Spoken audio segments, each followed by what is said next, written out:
Обращение инициативной группы к главе республики принесло свои плоды. Фильм «50 оттенков серого» запретили к показу в кинотеатрах Владикавказа. Общественное недовольство обусловлено обилием откровенных сцен. В социальных сетях обсуждение киноленты вызвало крайне бурную реакцию. Общество считает, что подобным фильмам не место в кинотеатрах Северной Осетии. За 12 часов до премьерного показа кинотеатры Владикавказа разорвали контракт с Universal Pictures. Теперь за снятие фильма с проката придется выплатить неустойку. Речь идет о сотнях тысяч рублей. Мы поставили в известность компании Universal Pictures о том, что по решению руководства республики мы не можем его показывать в нашем кинотеатре. Деньги за билеты будут возвращены по предъявлению, естественно, билетов на кассе мы всем вернем.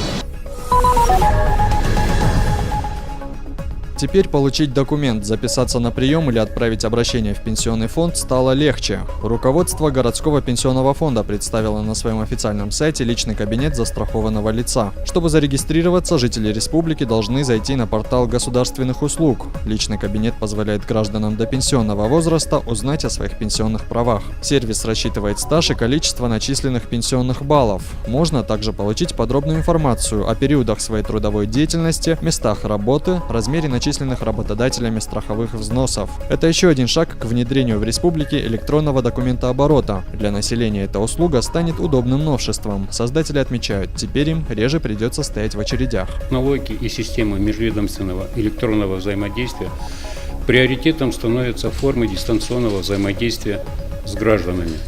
Для этого Пенсионный фонд с начала года открыл на своем официальном сайте новый электронный сервис. Теперь каждый житель республики может завести свой личный кабинет. Доступ к личному кабинету могут иметь все пользователи, прошедшие регистрацию в единой системе идентификации и аутентификации. Это обязательно потому, что только в кабинете содержатся персональные данные гражданина. Примерно.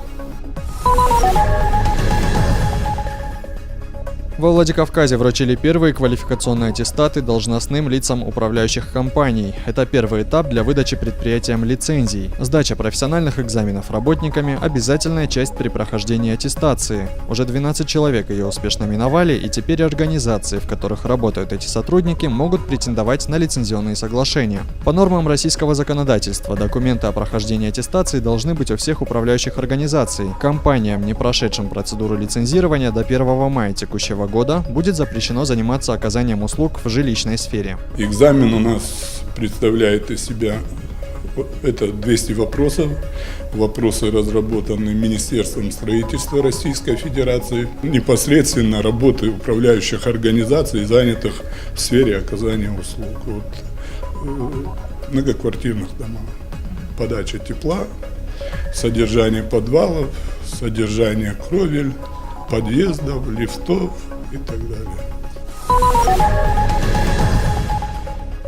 Гастроли Светланы Копыловой по всему миру собирают полные залы зрителей. Сложно представить, но эта хрупкая девушка с гитарой – автор песен для таких известных эстрадных исполнителей, как Кристина Орбакайте, Вячеслав Малежик, Игорь Саруханов и Валентина Толкунова. Неподдельная искренность, тонкая душа и умение достучаться до сердца каждого – это то, что отличает ее от многих современных исполнителей. Известная исполнительница авторских песен выступила с концертом во Владикавказе. И я думаю, кто находится сейчас сидит в зале, они не просто так сюда пришли, потому что это все, что она исполняет, вот эти песни, они на самом деле говорят о вечности, о светлом, о хорошем, о добром. И дай Бог, чтобы таких исполнителей было больше, как Светлана Копылова.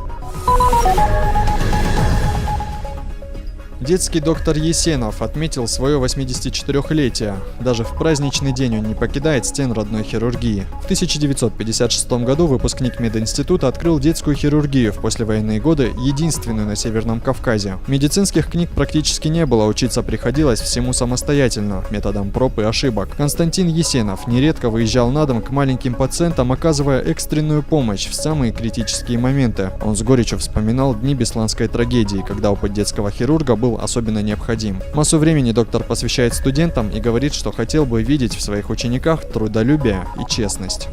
И с того времени вот это детское хирургическое отделение обслуживало жителей, детское население Осетии, Кабардино-Балкарии, Чечни, Ингушетии и Казбекского района Грузии. Ну, с того времени принимали мы разных больных, и тяжелых, и не очень тяжелых. И история событиями очень богата этой детской хирургии.